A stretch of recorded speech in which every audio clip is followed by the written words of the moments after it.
Generasi muda harus memiliki pertahanan diri menghadapi serangan paham radikal. Masuknya paham radikalisme bisa disebabkan pembelajaran agama, sehingga terjadi peralihan dari heterogenitas ke monogenitas.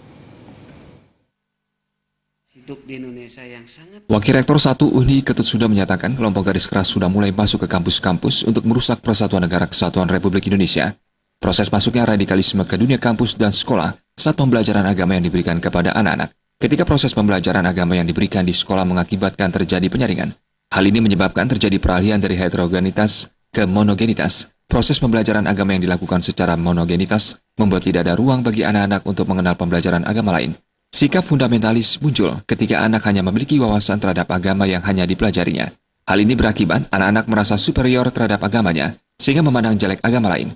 Sikap fundamental mudah disisipi dengan sikap-sikap radikalisme.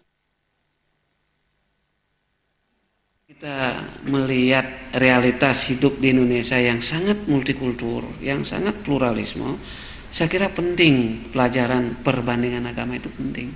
Karena ketika kita paham bahwa di dalam ajaran agama lain juga ada nilai-nilai yang bersifat ilahi, nilai-nilai yang bersifat kebenaran secara universal, ini kan bisa menimbulkan sikap toleransi terhadap penganut agama lain. Dibandingkan kalau kita hanya mempelajari agama kita sendiri yang notabene kita hanya menganggap agama kita yang paling benar.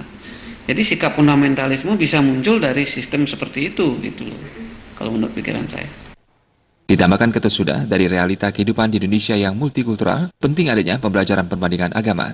Faham dalam ajaran agama lain juga ada nilai bersifat kebenaran yang universal, sehingga timbul sikap toleransi pada diri anak. Agung Ria dan Winata, Bali TV.